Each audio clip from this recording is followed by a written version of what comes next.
Hi everybody, welcome all my history loving friends to the world of Madame Morbid. This is a history channel. I talk about any number of historical topics, many of which tend to be a little bit on the darker side. Today is not so much that though, but I'm really glad to be on the road again. If you like what you see here today, please like the video, please subscribe to my channel. I am in Green Ridge, Missouri today. The reason I'm here is I have been researching the life of Pearl White. You may not have heard of her. She was a Hollywood star, actually before Hollywood even existed. She starred in movies in the early 1900s.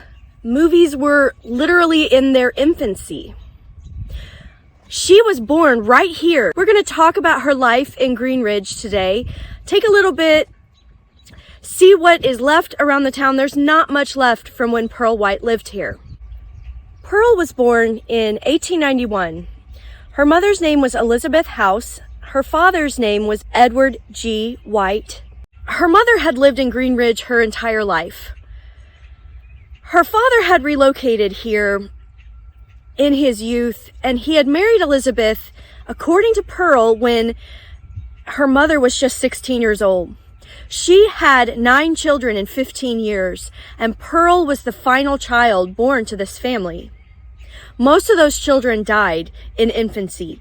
4 of them survived, Pearl being the youngest. She never knew her mother because her mother died shortly after she was born, I am assuming from complications in childbirth. This is her mother's grave. Pearl had this stone placed here for her mother as well as an infant sibling. She came here for the dedication of this stone. It actually was not physically here yet. I don't know if Pearl ever actually saw this stone in person.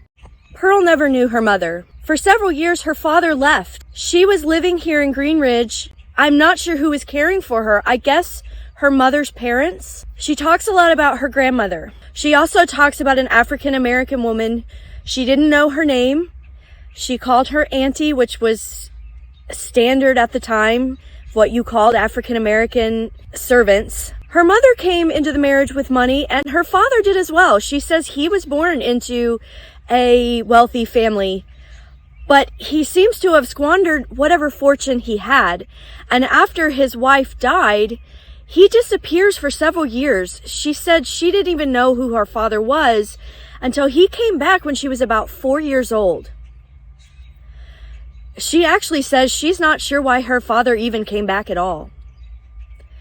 At this time, their household included her father, his elderly mother, who seems to have been suffering from some type of dementia, her sister Grace, who was 7, her brother Fred, who was, I guess he was 6, and then she was around 4.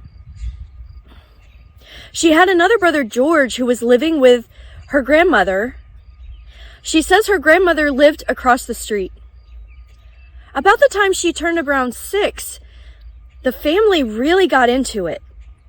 Why, I don't know, but grandmother hated her father hated grandmother, and at some point they were forbidden to see each other or interact. Having grown up in her younger years without parents, she says she was basically a brat. She didn't listen, she didn't follow rules, and when her father came back and evidently really did not spare the rod, she says she came to hate her father and fear him.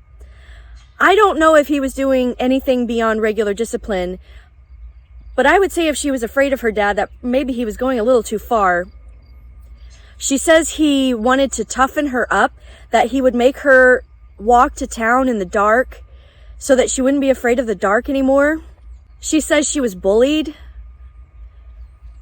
but that at some point in her life, she just got sick of being bullied and beat the tar out of a boy for trying to take some crayons she had won at school away from her. So she just tanned his hide and he never bothered her again, and she never ran again. She just stood up for herself instead of being scared all of the time.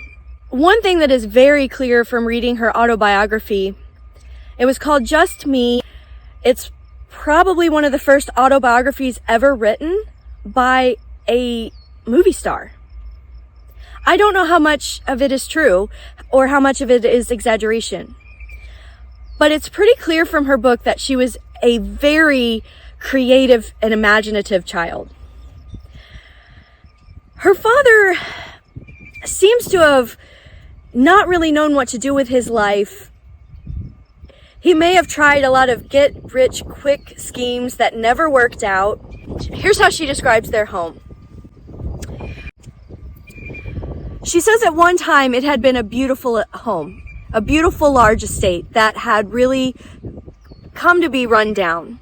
I suspect maybe her mother's family owned it, given the fact that it was literally across the street from where they were living. She said it had a really long driveway that was lined with maple trees. She also describes lots of rose bushes, that it was a really beautiful place. On the estate was an apple dehydrator. This is something her father had tried years before she was born. Whatever he was trying to do with it, it had not worked out, and it was just standing there abandoned. This became the center of their play life. During the Spanish-American War, they got into the boiler system in this apple evaporator, took out two of the boilers. They were very large. They had an opening for fuel. They also had an opening for a large pipe. They were about 10 feet long and could accommodate anywhere from 6 to 8 children. These boilers, which were removed, there was a large pond behind the apple evaporator. They moved these boilers out there. They put one on each side of the pond to be separate warships that were fighting each other. I forget what they were named. Did they name one the Maine? One might have been the Maine, and then there was another one. She said it was funny. Each of them pretended to be a general, and they were both American generals, but they were fighting each other. There were apple trees nearby, but she said the apples tasted bad, so no one ever ate them. They used those as their bombs. So a kid would have to pop their head up out of the ship, out of the warship, and the apples were their bombs, and they were throwing them at each other, and if you hit a kid in the head, then you had a strike. She said she always lost, and she got sick of it. So she secretly switched her apples out for croquet balls. She hit one of the neighbor children in the head, and she said he was hurt really bad. And after that, her father found out they'd been playing and spending all this time in the evaporator, and he locked it up so that they couldn't have access anymore. That's not the only crazy thing they did around this area. She attended church as she got a little older, 6, 7 years old.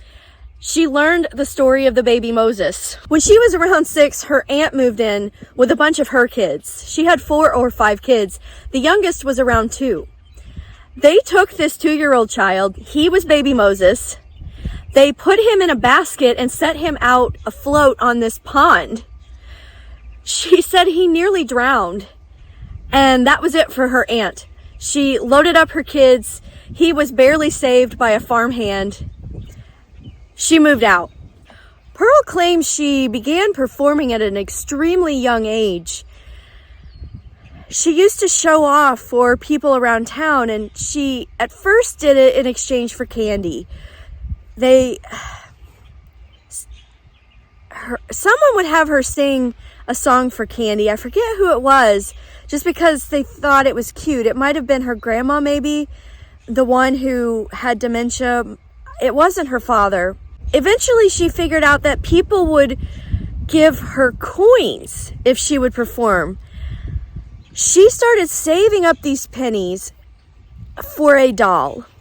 There was one at the general store right there in town that she had eyed for a really long time. She said it had curly black hair and was probably really cheap, but to her, it was the best doll she had ever seen. One day, she took all of the coins she had saved up. She did not know the difference between coins. She didn't know what price they represented. She put all of her money and said, "I want that doll."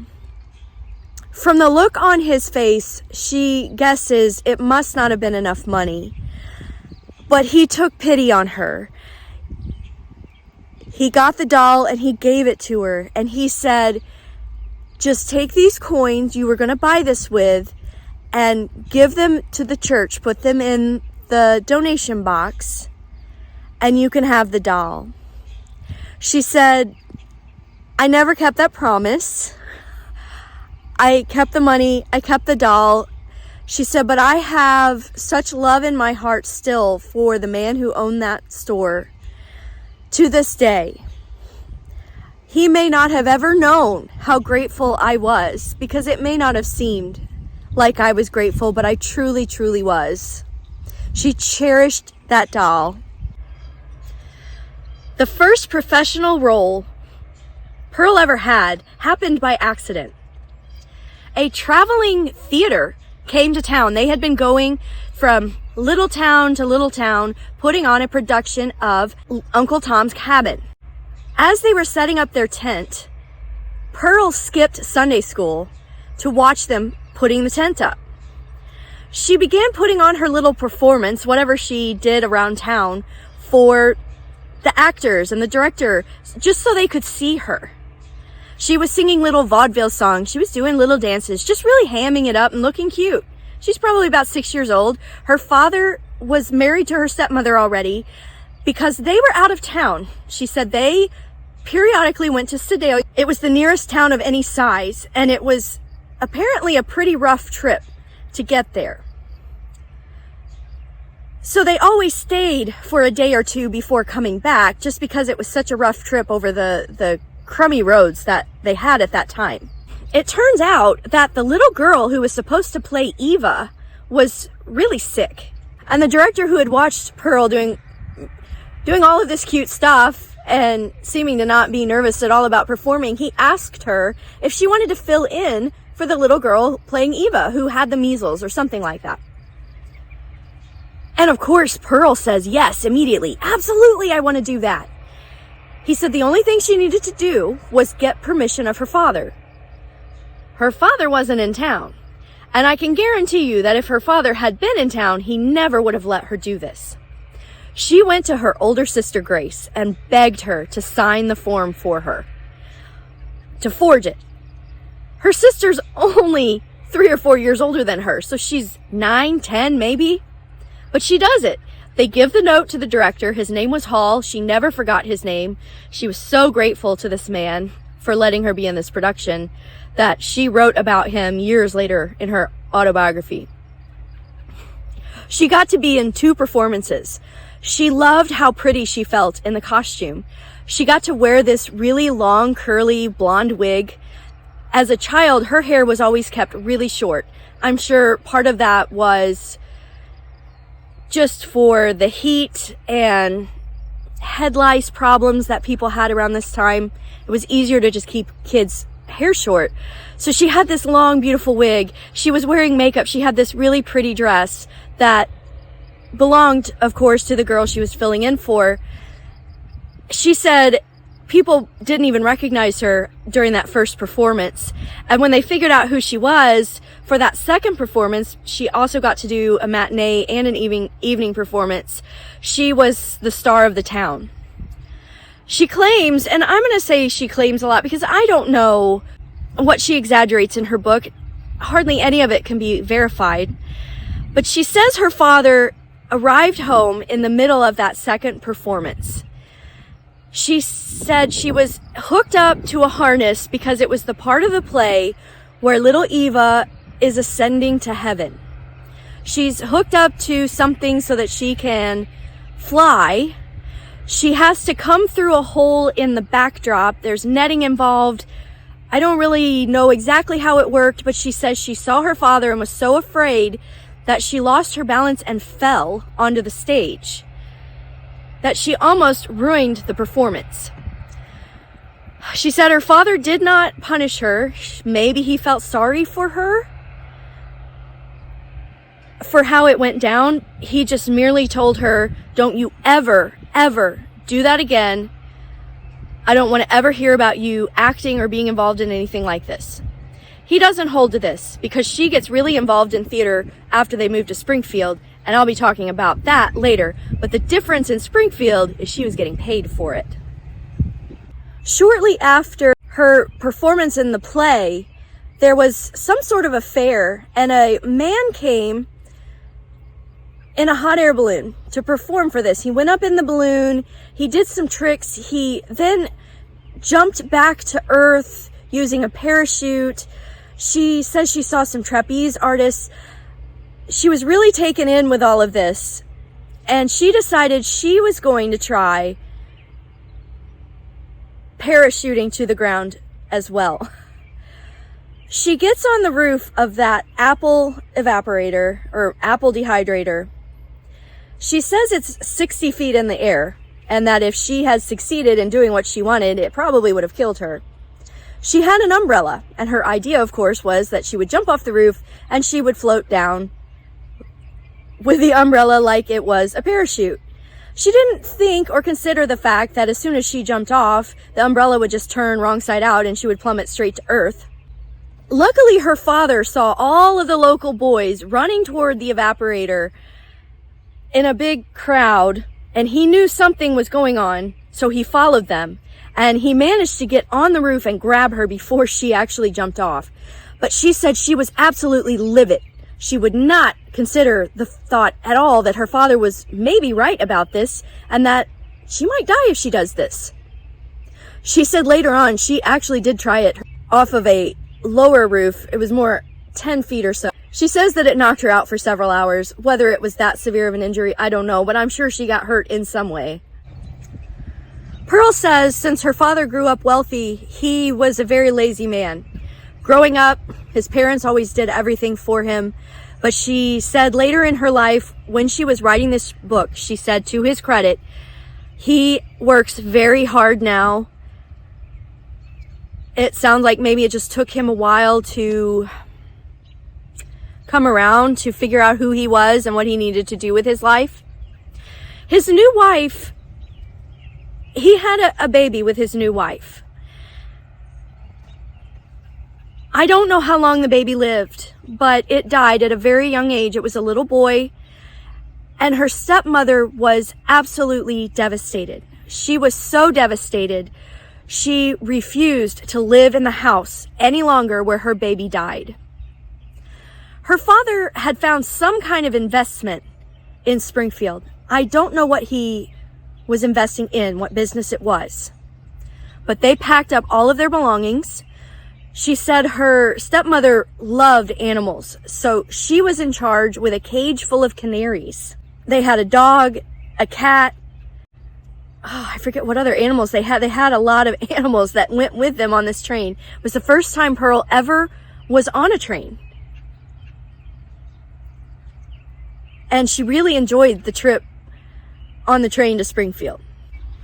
In a lot of ways, Pearl really reminds me of Margaret Brown, who we just got finished talking about in my last series.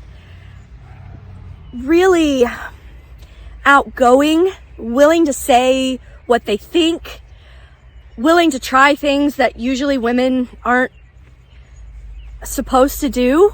She was really imaginative. She loved performing just like Margaret did. Margaret was a great actress. She was only on the stage, and she didn't really do it professionally. She did it to raise money for causes she cared about, things like that. But I also think both probably tend to exaggerate the stories they tell. There are just things that Pearl says. Obviously there are things Margaret said that I know can't be true, like being thrown out of bed. It's just an exaggeration. There's a grain of truth, but just to make the story just a little more interesting. I feel like Pearl probably does this as well in her autobiography. And not to be malicious about it, but I also feel it reads a little bit like propaganda for the studio to turn her into a personality so that her movies make more money. This farm girl from poverty turned huge movie star is a really great story, and they were going to milk that.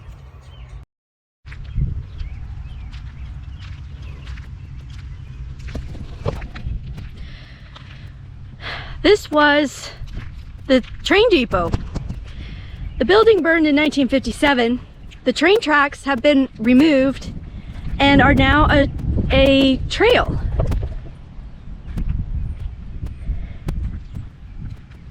And people will ride their bikes for miles on this. I ran into a couple of guys on their bicycles headed to Sedalia. That trip is, I'm sure, easier on a bicycle now than it was for her parents when they were doing it via wagon. But right here, where this depot is right here, it would have just been a simple one. There's a picture of it over here.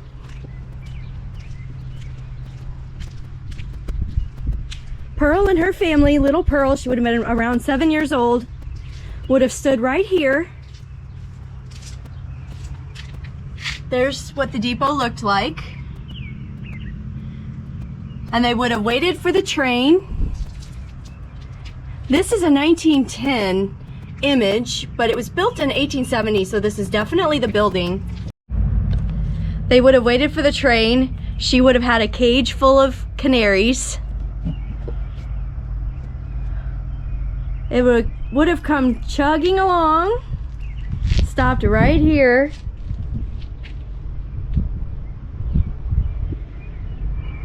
I'm sure seeing that locomotive for the first time would have been just amazing for a 7-year-old, or getting to ride it. I'm sure she'd seen the train, but getting to ride the train must have been really exciting.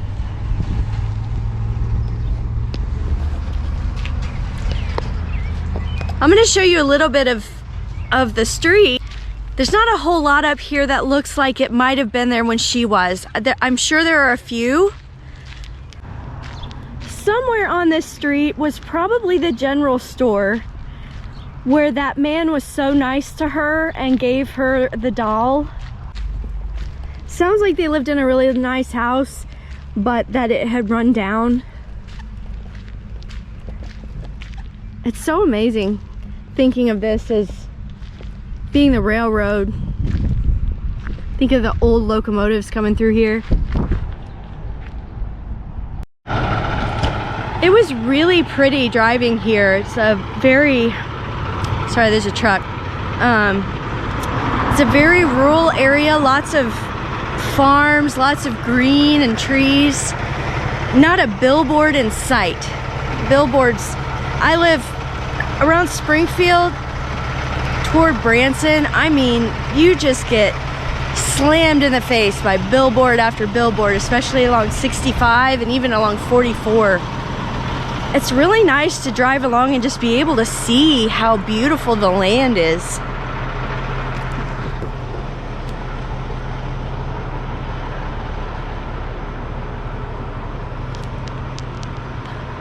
That building's got some age on it right there, made of the old bricks.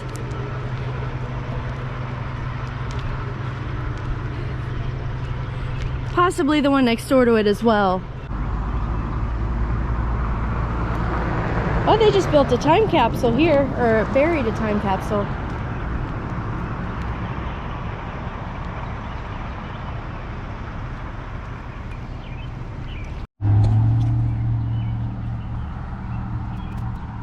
Yeah, I really think this one was here. I think maybe the ones we've passed along here may have been. You know, I haven't run into too many people like I do a lot of times when I come on these, who I can talk to and see, you know, what they know about the history. This one looks kind of cool on the inside. Like it might have been a theater or something at one point.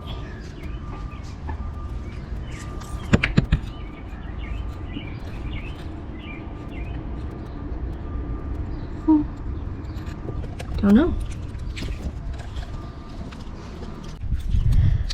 Her family would have left Green Ridge probably she was around 7, so 1898, 97. She said she was playing Spanish-American War, so they were still here during that. They probably left around 99 maybe.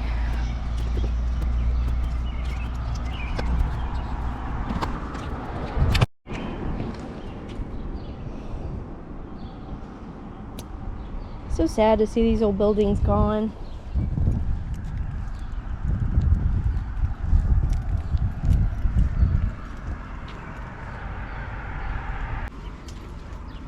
This one's been updated with siding and stuff, but it may have been here because that's kind of that Old West style. Oh, this used to be a restaurant or something. That's a nice bar. Hope someone can take that over. That looks like a nice building. It's just gotta be so hard to keep a business going in such a small community. About 500 people live here now. When Pearl lived here, it was 200 or 300. I'm sure everybody knew everybody, and everybody knew your business too. Of course, it sounds like Pearl was a terrible influence on all the other kids, getting them all in trouble. Just the creativity of some of the things they did to play. The thing with the boilers, that's just kind of awesome, actually. Baby Moses. Watch your kids around her, I guess.